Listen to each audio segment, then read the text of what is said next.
looking at is the Jingu Mosque, a famous Islamic center of Mali that was built in 1327 and was made entirely of organic material. It was apparently the brainchild of Emperor Musa I after returning from Mecca, and after surviving nearly 700 years, it became a UNESCO World Heritage Site in 1988.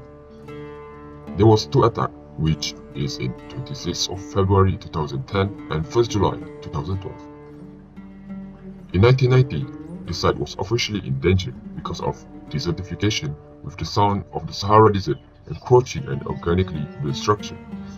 However, important and well-maintained will never be able to withstand nature's wrath for long since the beginning of the 20th century. Temperatures have risen in Mali, and as the desert encroaches more frequent sandblasting is damaging monuments including Jingu Mosque, which is actually 1 meter smaller today compared to 1952. The architect is Abu Ishaq al-Sahili, where he was paid 200 kilograms equal to 40,000 mithqal of gold by Musa I of Mali. Ibn Khaldun reported that al-Sahili was given 12,000 mithqals of gold just to design the building. It was designed based on Sundano-Sahelian architecture. It is characterized by the use of mud bricks and adobe plaster, with large wood support beams that jut out from the wall face for large buildings. The foundations are made of stone. This mosque has 3 inner courts, 2 minarets, and 25 rows of pillars aligned in an east-west direction, and prayer space for 2,000 people. And today, the mosque still serves as a prayer place for the people there.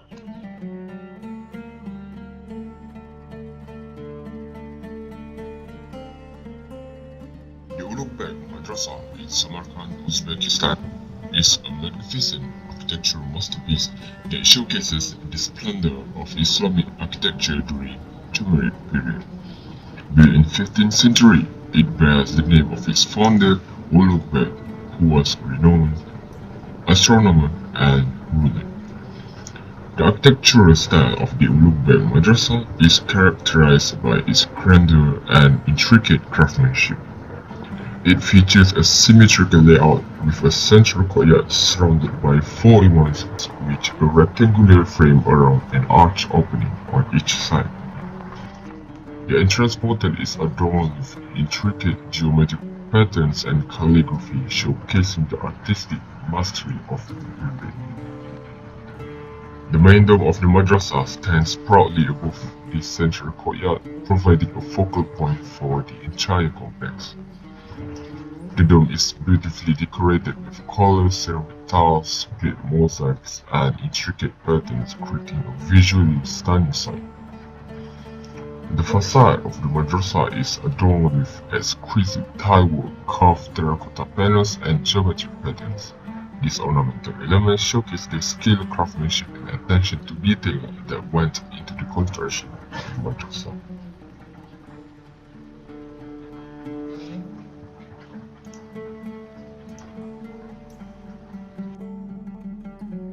The architecture of Madrasa Darul Umm located in Yemen, India, reflects a blend of traditional Islamic and Indo-Islamic styles. The building of the madrasa exhibit architectural elements that are both functional and aesthetically pleasing. One prominent feature of the architecture is the use of domes. The domes can be seen adorning various buildings within the madrasa complex. These domes not only serve a practical purpose by providing structural stability, but also symbolize the grandeur and spirituality associated with Islamic architecture. The facades of the madrasa buildings often exhibit intricate stone carvings and decorative elements. Geometric patterns, calligraphy, and floral motifs can be found, showcasing the craftsmanship and attention to detail in the architectural design.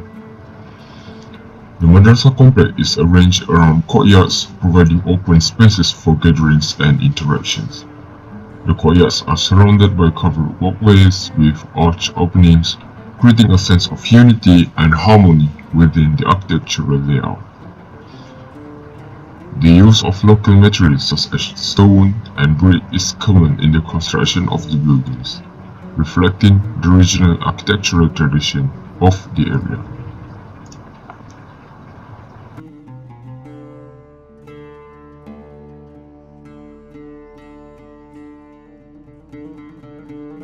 This establishment was founded on the order of Sultan Idris Murshidul Azam Shah in 1887 until 1916.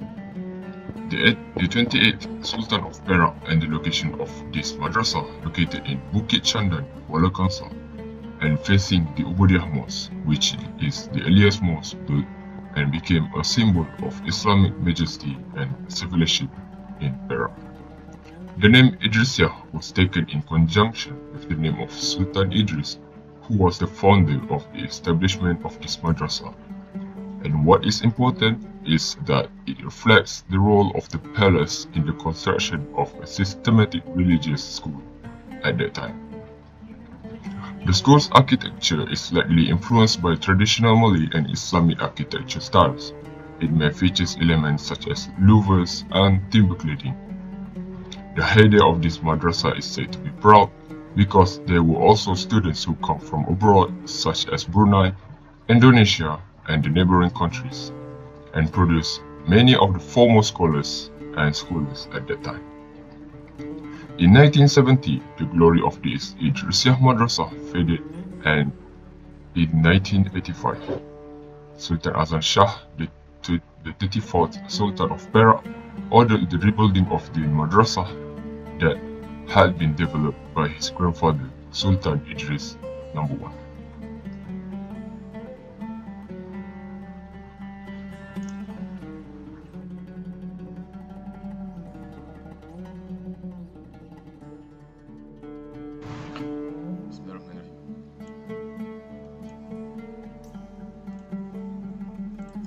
The Islamic sage tombs, Amir tombs, Hui tomb is a highlight of Xi'an mosque. But this place is actually a complex that consists of a mosque, tombstone, and courts. It is said that the two belong to the Muslim sage Sa'ad ibn Abi Waqqas.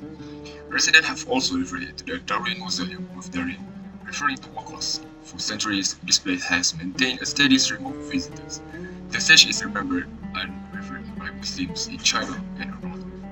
The serene passage to the mausoleum through a memorial of all trees, tombstone of 40 Arab, Muhajiri, and Quraysh, gives the believers some time for introspection and for reflecting on the significance of the place they are in. This mausoleum's architecture is heavily influenced by Tang dynasty architecture, with bricks and stones primarily used for the building, timber for the frame, with tall pillars and large roofs.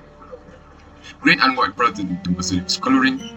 This is due to the widespread use of brilliantly colored lead glazes in hues of green, amber, and white, known as stripe color glazes, or sunshine. In the funerary ceramic in the late 7th and early 8th centuries, the dome is an example of Islamic architecture with the meaning of Kuba, or dome, being a symbolic image of the vault of heaven. So Sa'ad bin Abi Waqqas tombs right in the midst of the lower half of the dome to state that he is really one of the 10 companions of the Prophet ﷺ who are going to heaven. The mausoleum's interior is hemispherical due to the dome, and it is ornamented with geometric design that most likely originate from Islamic architecture details. Historic city of Magnus, Morocco. The main entrance of the funerary complex today of Omay Street to the south. The mausoleum is located on the southwest side of the former Dar al-Kabira Palace, in a space that was formerly between the inner and outer perimeter walls of the palace. The main central courtyard, located on the west side of the tomb chamber, is partially decorated except for the central fountain and Zerich pavement. The western and eastern sides of the courtyard are occupied by porticos of 3 horseshoe arches. The eastern wall of the courtyard in front of the mausoleum also features a small mihrab, with a niche indicating the direction of prayer. The tomb of Maulana Ismail alongside another member of his dynasty. The mausoleum is a square chamber which holds the tombstones of Maulana Ismail, died in 1727. His time, the royal tombstones are made of marble and richly carved with Arabic calligraphy, inscriptions, and Arabsque motif in a style similar to the marble tombstone of the Saadian tombs. Each of these chambers is covered with a Zelish tile featuring the geometric patterns along the lower walls and more carved stucco decoration on the upper walls. They also have several bronze chandeliers. This is the indoor cupola ceiling above primary features painted and carved wood. The wooden cupola ceiling is high enough to allow for windows that bring in natural light. Special chamber to the north of the mausoleum with a central fountain and marble columns. The layout of this space is similar to the chamber of the 12 column in the Sandian tombs, consisting of a square delineated by 12 marble columns arranged in a group of 3 at each corner, around which runs a gallery space. This marble column, as well as the ornately carved marble panels in the archway leading to the mausoleum antechamber.